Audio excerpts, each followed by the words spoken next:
quality has to now get related to the revenue of the organization rather than just a narrative of I did my job. What are the good to haves and what are the must haves? Go to the person who's hiring, have that discussion of what I need to find.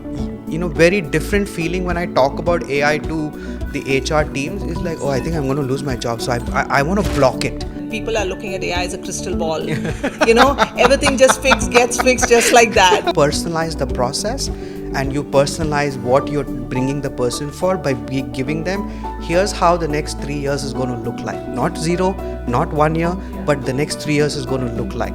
Oh, I saw this on your LinkedIn. Great job. Well, okay, fine, but why? Using technology or AI as we call it today in real terms. Yeah, that's brilliant. That person could have gone and fought with her CFO and MD for 2 more recruiters. Absolutely. She wouldn't have got it. Absolutely. Right? So that is how you need to look at a problem statement and say, how can I fix this with the technology, and how can my recruiters now do a great job in hyper-personalizing the talent I want to bring. Amazing. Diving into today with someone who truly understands the space, which is Javeed Khan from KPMG. The AI called 40,000 people in one day, which recruiters would have taken a year or 2 years. Here's my problem. Here's my process. I'm going to change the problem. I'm going to change the process. Then I will choose the technology I want, and then everybody's going to be happy and will get the output they want. Why can't you just promote this person and we'll hire somebody junior? Challenge that, and friction creates value for sure, right? I mean, this is what I've built. Industrial revolution, agricultural revolution. Now we are in an AI revolution, but the same frame.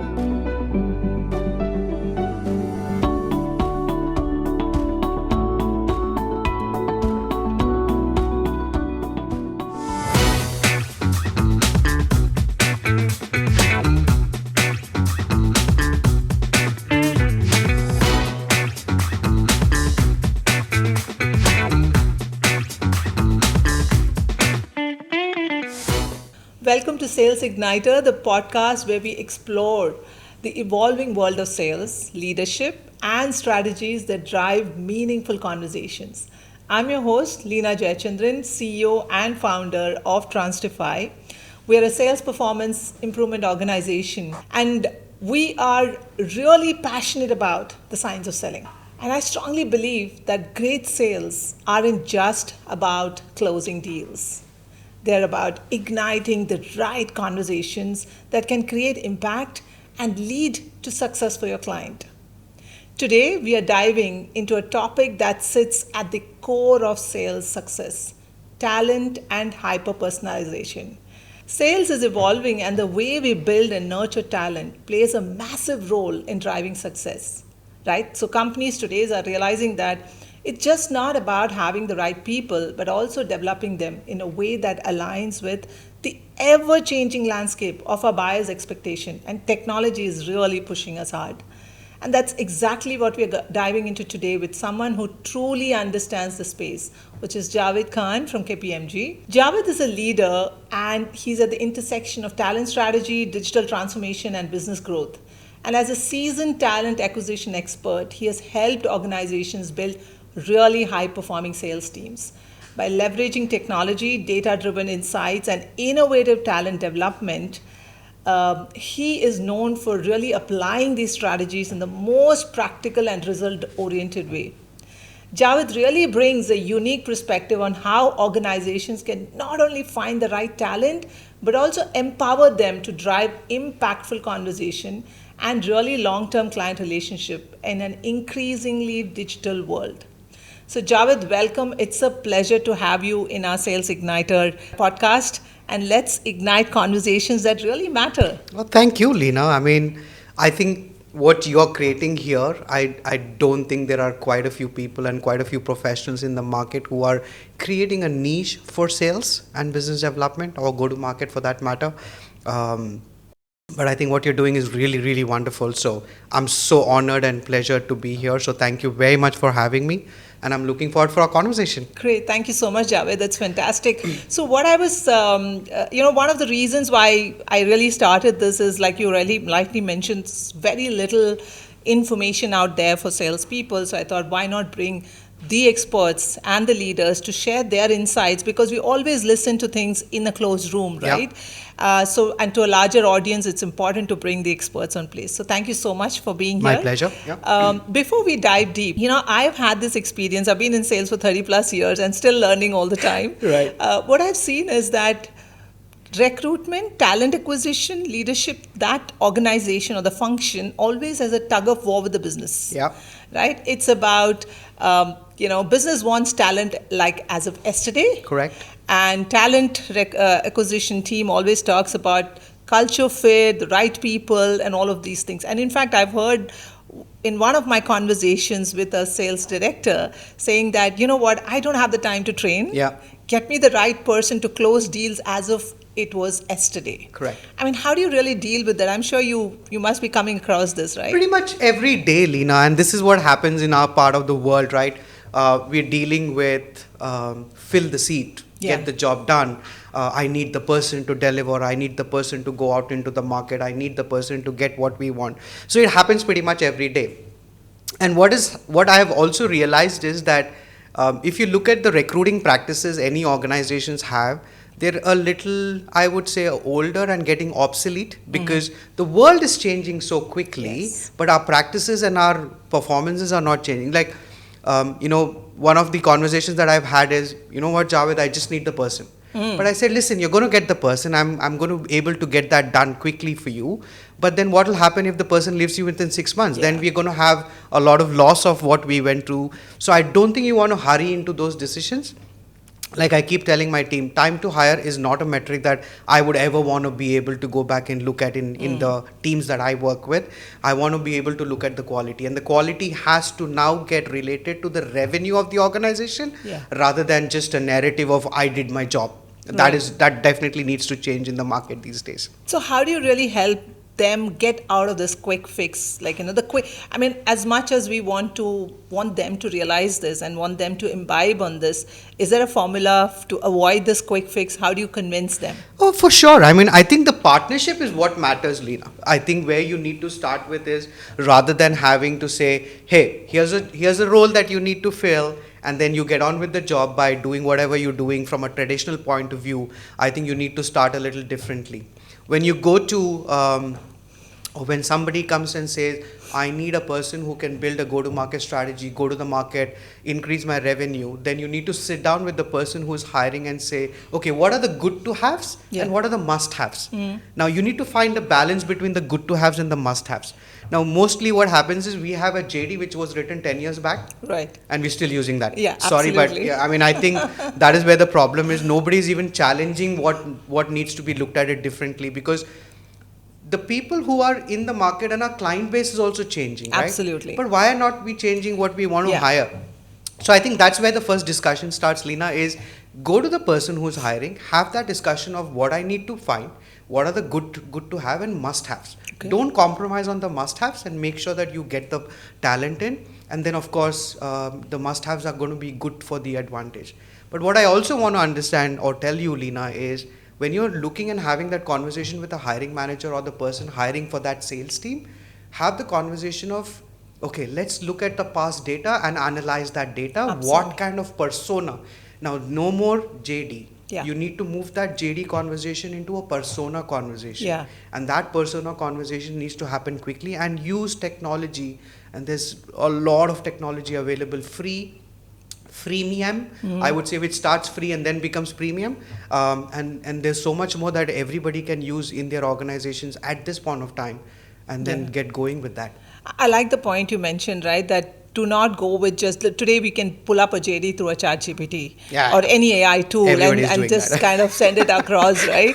So, the challenge is that, the quick fix, as we still people want to have that quick fix. And I like the point you came up with, that look at what are the must to haves, and just don't go with an experience background, because today those experiences for that organization may not fit your organization.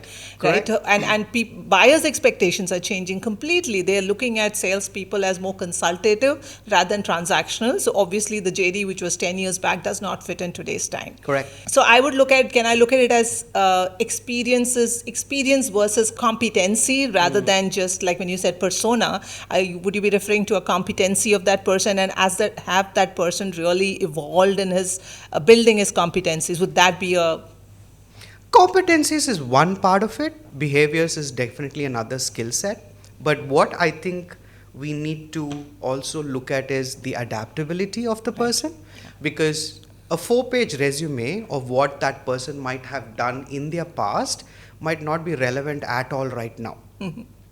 Say you're hiring somebody with 2 decades of experience who's done amazingly well in sales. Yeah. Somebody who has absolutely gone back and made every revenue target happen. Now that was then. yes? But is that relevant for your organization? Yeah.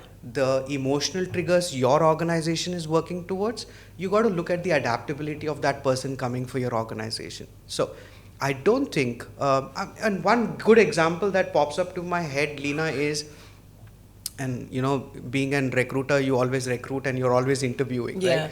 So I went to the Apple store who I had a Okay. great sales experience with, buying a MacBook.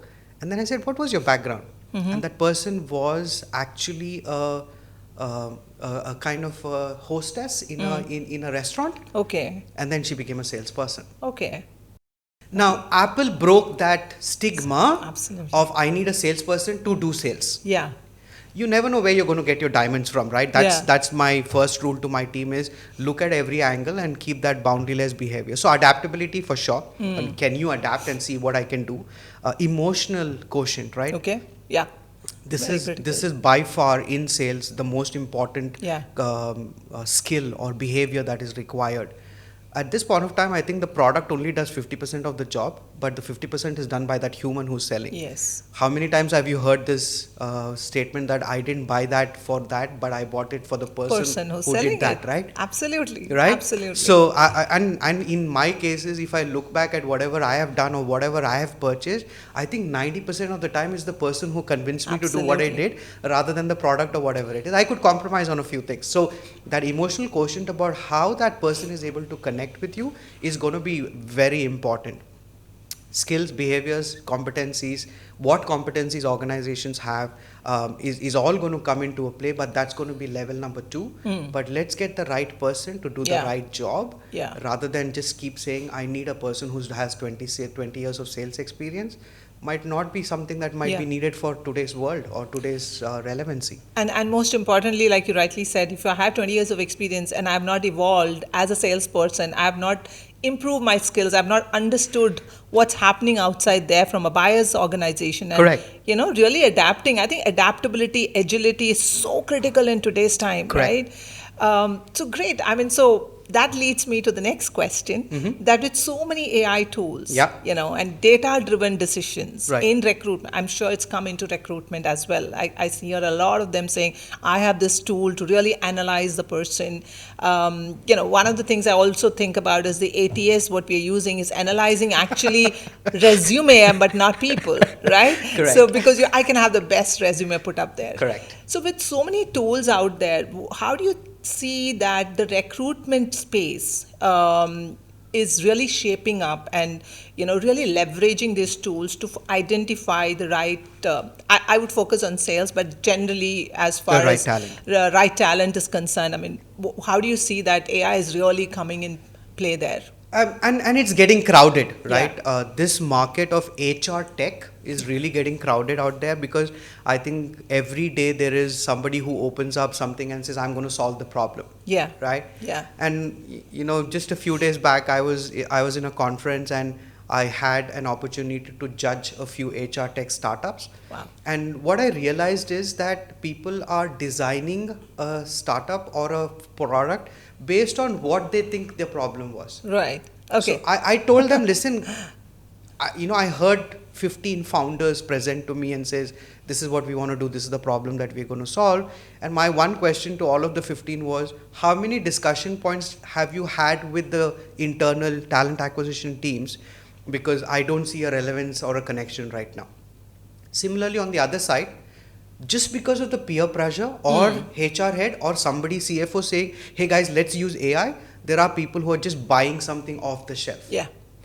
it's not solving the problem. Yeah.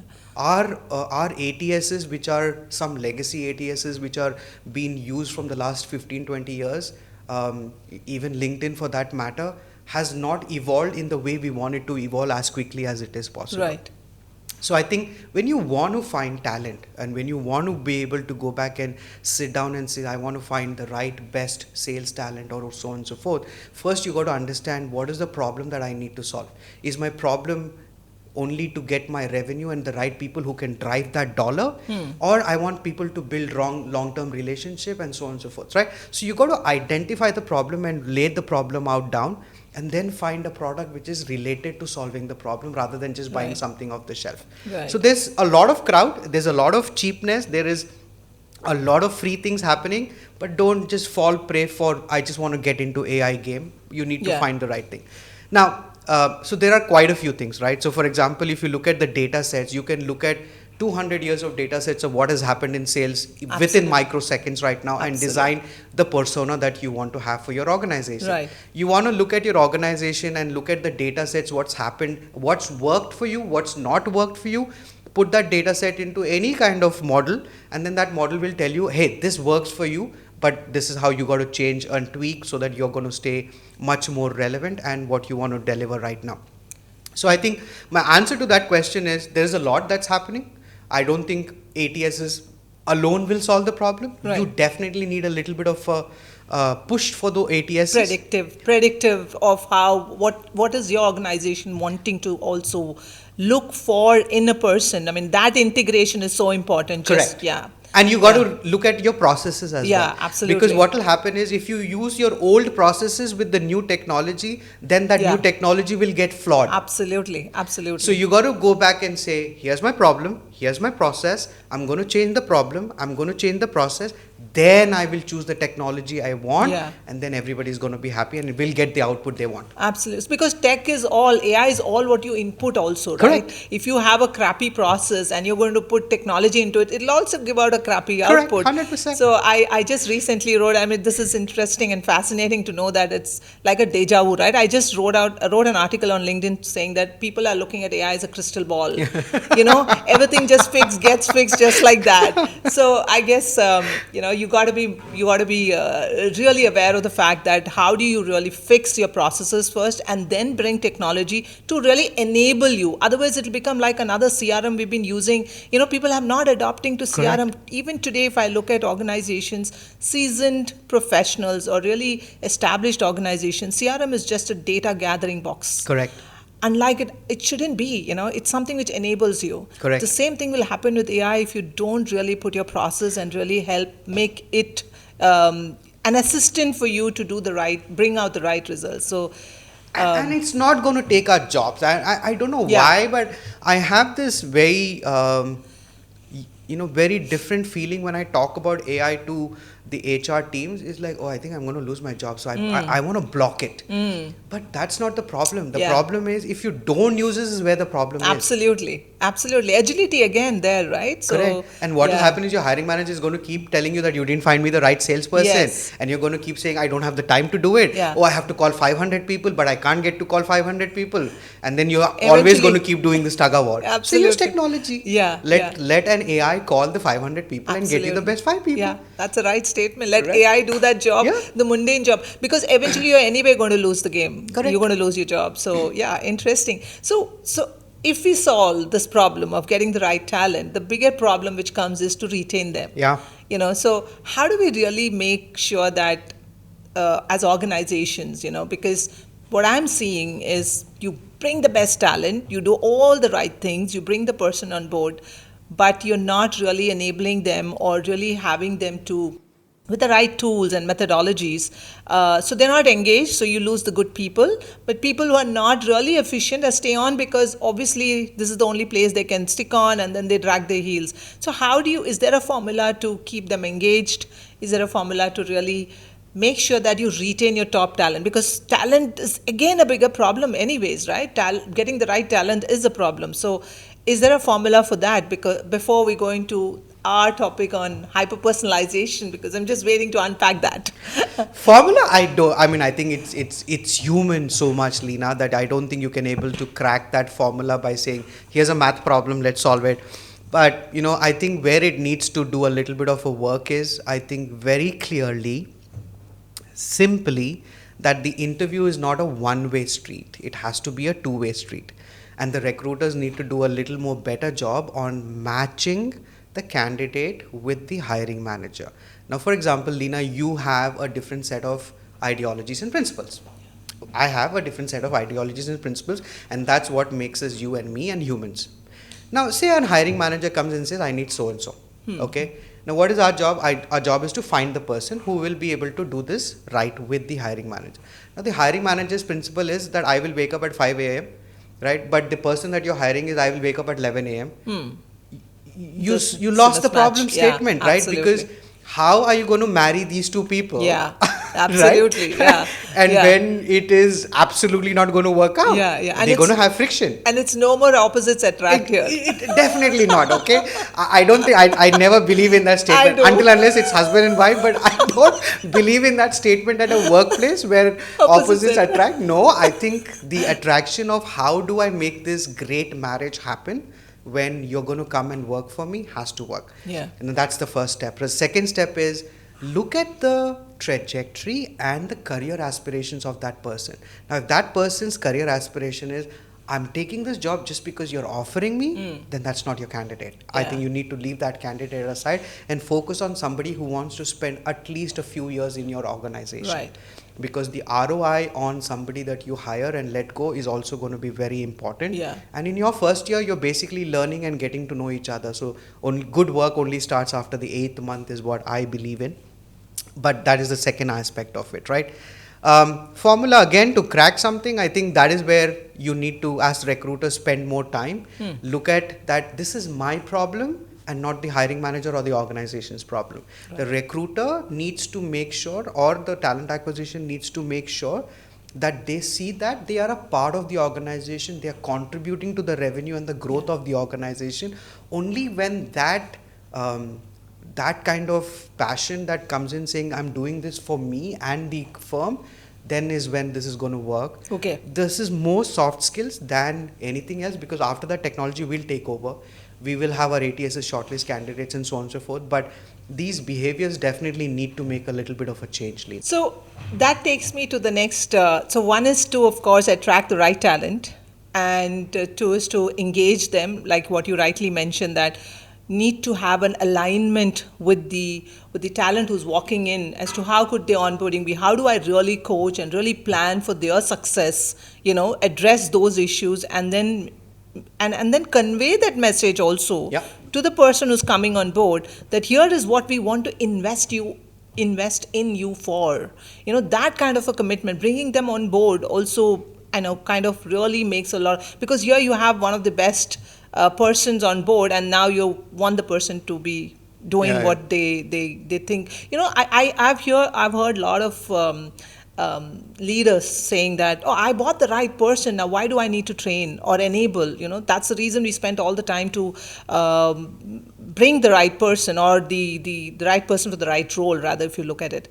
So my statement to them is, it's like saying, I have Virat Kohli and now he's supposed to get the World Cup. It doesn't work like that, right? Correct, because you have the right person, you need to invest a little more and make sure that they sustain that.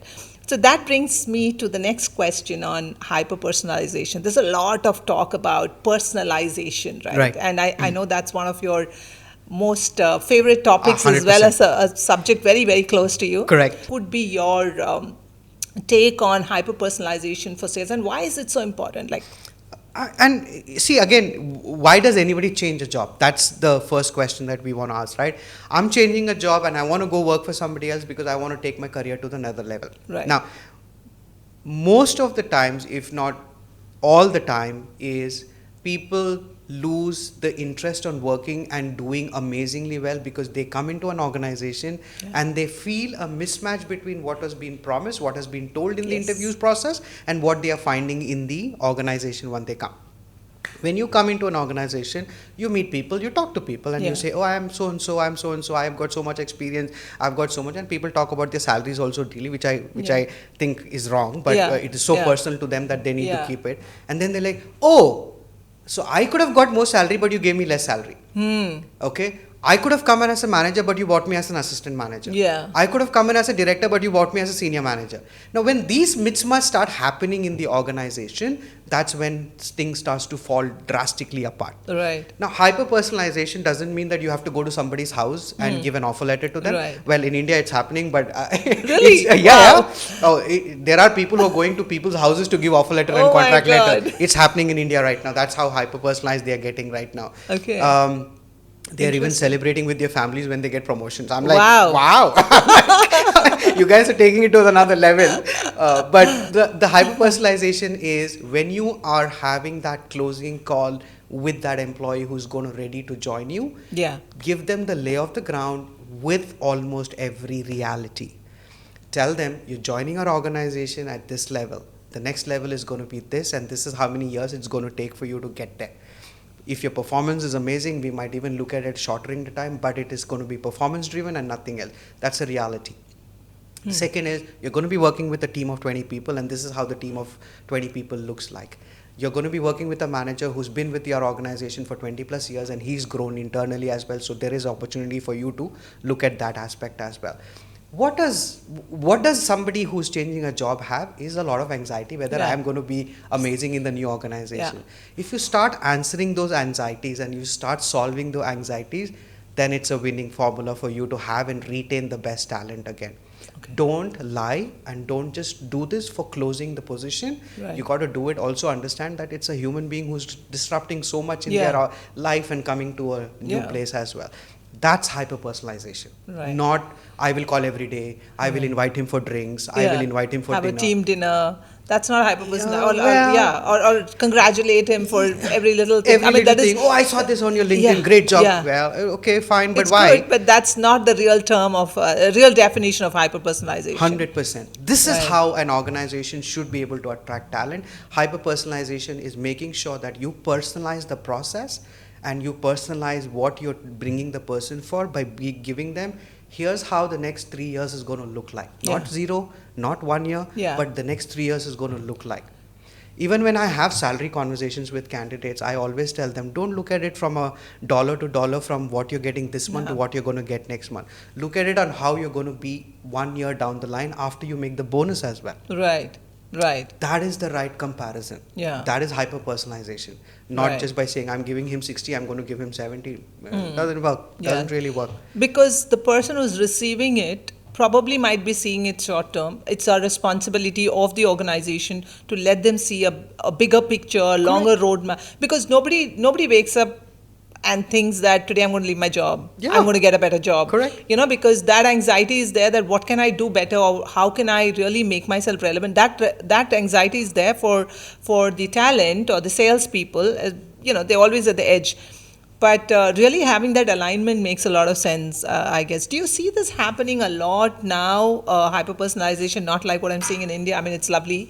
But then, do you see that within this region, whether it's Middle East or other regions where you would have been, interacting with teams, do you see that happening often, or is it like there's a resistance to? Because my next question would be that don't you think that hyper-personalization comes up with its own challenges of getting the organization to agree to this? Because everybody says the same thing, right? No, I don't have the time to sit and align with the person. I've given the 30-60-90 plan, and that person has to go with it. So do you see that cultural shift is happening? Slowly, but far from getting it done. Okay. And you're very right, Leenna. The problem statement of I don't have the time is very much out there. Right. Second is we don't have the wages and the kind of money to hire more and more people to keep it doing hyper-personalization. And that's when I keep telling people is get AI and get technology to help you. Yeah. So once you start getting, so for example, let's say in my day, every day recruiter wakes up and the recruiter tells me, oh Javed, I don't have time to screen so many profiles, but I want to be able to do it because I want to give the best slate to my hiring manager. and I don't have the profile. I don't have time to go meet every candidate for a coffee. I don't have so most of the time is becoming an issue for the recruiter or the hiring manager to say, hey, I can't do this because I don't have the time. And that's my problem statement is, why don't I take that problem of I don't have the time, give that to an AI. So for example, I'll run something at say 7 in the evening. AI doesn't care. Yeah, absolutely. Right? It'll do all the screenings, it'll do all the calls, it'll tell me everything. By tomorrow 12 o'clock, 500 calls will be done. And the recruiter now has the time to sit and spend that time with the new hire. Yeah. The hiring manager does not have to interview 500 people to get to that one position. He can then say, oh, because AI has done so much of my job and clean up, I can then focus on just doing 2 interviews, and I want to spend as much as time as possible with those 2 interviews. Yeah.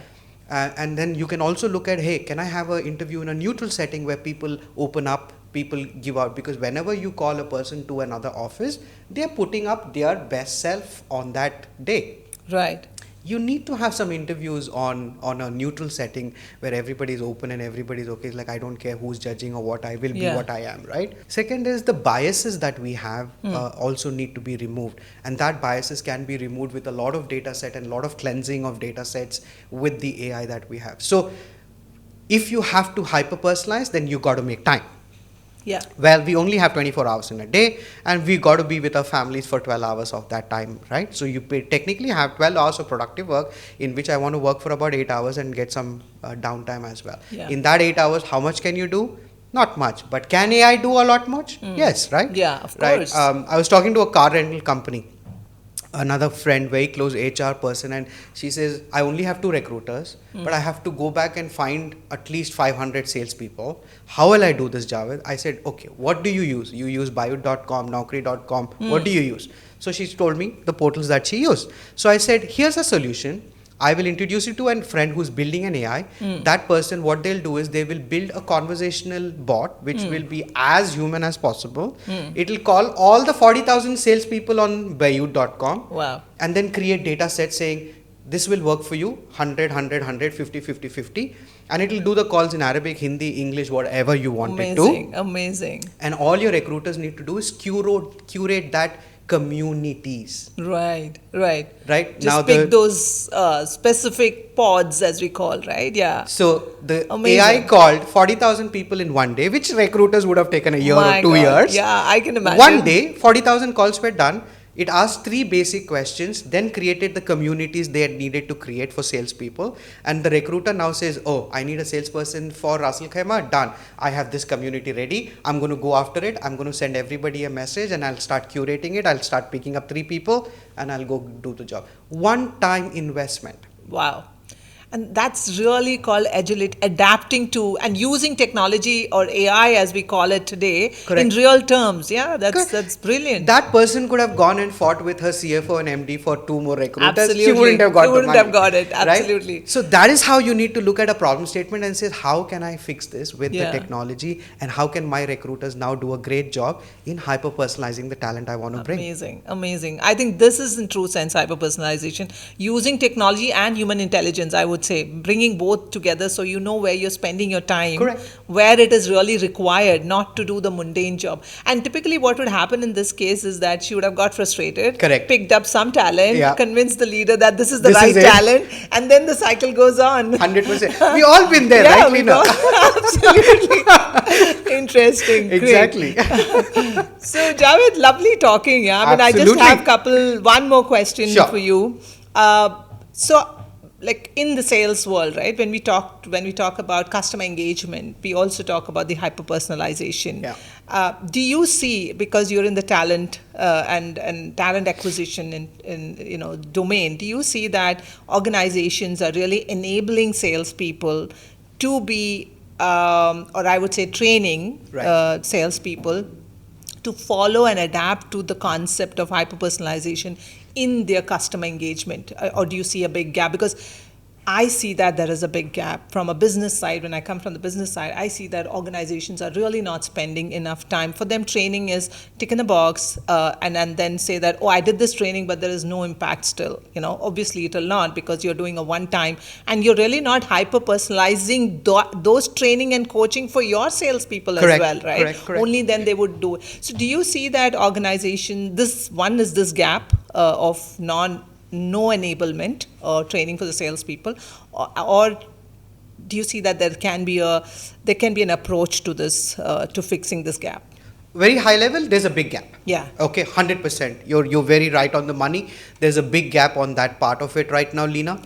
And I think what organizations need to start doing on the sales front or the business development or go-to-market strategies front is stop betting on the person and start looking at a framework which is relevant right now. Now, any organization, I'm sure you have seen this, is you would have said, oh, this is the framework you use for your salespeople? Yeah, absolutely. And I'm like, okay, wait, my grandpa used to use that or something right now, right? So you got to look at your framework. Yeah. I mean, some organizations that I have worked for has the same framework which worked 100 years ago.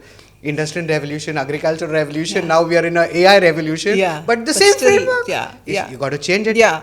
Or so at least you have to adapt or really fine tune the same framework. You can use the framework, but fine tune and align to the current one. Yeah. Absolutely. Yeah. So there is a big gap. Stop taking a bet on the money, but start creating a framework which is going to be relevant. Rather than having one star salesperson, you will have multiple stars because the framework is now delivering, the process is delivering, the training is delivering, the enablement will deliver. Stop betting on the person and start betting on the framework and the process and the growth. Then you will have many more stars in your organization rather than having that one beautiful star who brings in all the money. That is definitely, there's a big gap, there's a lot of there. And I think we need to start using technology to start looking at training, enablement, again personalize that, because my needs of closing a deal might be very different versus somebody else closing a deal. So I might not need help in closing a deal, but I might need help in opening doors. Absolutely. Right? So bang on. Yeah. So there's definitely going to be some amount of personalization that needs to be done. We cannot have one trajectory, one pathway of learning for all salespeople. Everybody is different. Treat that human rather than just, this is a body, right? That is my definitely. Second is, create some friction, challenge that, and friction creates value for sure, right? And this is what I've built. I've always asked my hiring managers is like, why? Right? Then I'm like, why can't you just promote this person and we'll hire somebody junior? That's my first question. I create that friction to create some value between what I do. And I think that's what the organization do, is challenge and create a friction on the framework process and the growth trajectories that they have, and build something new. And you might see that people will get so engaged and happy for the next couple of years, they might just go out of their way and do a lot much more. Amazing. Thank you so much, Javed. Lovely talking to you. Pleasure. I would love to have more questions, but one last question I want you to answer is, what is that one thing, I would say there's no magic wand, but then if there is a magic wand, what is that organization should keep in mind? Because you touched upon a very important point, is, do not have a one size fit. And this is something which I've been telling organizations for the last 10 years in my consulting, that do not have a negotiation program for 50 people or 10 people. Understand whether the person has a challenge in negotiation skills or they have the challenge in consultative skills. Really identify. There are assessments, there are tools which can help you identify those aspects, and then pocket them into those groups, and then really focus on those challenges which the person is going through. And enable them, and consistently enable them. It's not a one-time thing. You don't build muscles in one day, right? If you run on the treadmill, you're not going to be fit. You got to go there consistently. So this is something I kind of very, very well resonate on that part. But is there one thing organizations have to remember, like just parting words to the audience as to what do you think they can do all of this, but don't forget this. This one thing, that you're dealing with people. I love that. Okay. I love that. No matter how much technology you bring in, I might be sounding like, some of my friends say that I'm Javed, I think you're going to wake up Skynet and you're going to have a big war. And I'm like, wait, I'm not there yet. I am a big evangelist of AI technology and use of it, because I believe that people need to start looking at people as people. Humans understand their emotions and triggers, and you value them rather than saying, oh, you didn't get a job done. No. understand the reason behind it. So people are people, they will always be human, and I think we need to value that. I don't think we are going to get anything better from this world. And my second approach is, what has worked for you might not be right at this point of time. Yeah. So Adapt. ask that 5 why questions, why, and get to the right solution. Just don't ask anybody and everybody to just go do it. Yeah. Just bring that person. Let's just hire this person. Oh, I'm not getting the talent. Let's just make an offer. Don't compromise. Yeah, great. Thank you so much. So many learnings for the audience. Adaptability, hyper-personalization. I love one thing is create friction and Yes. ask, because you're also helping the other person to Yeah. think through and give you more information. That's brilliant. So audience, if you found this, I'm sure you found this really, really helpful. And stay tuned for more such amazing experts going to come on our Sales Igniter, igniting conversations that matter. And this is Leenna signing off for now. Thank you, Leenna. Thanks, yeah, Javid.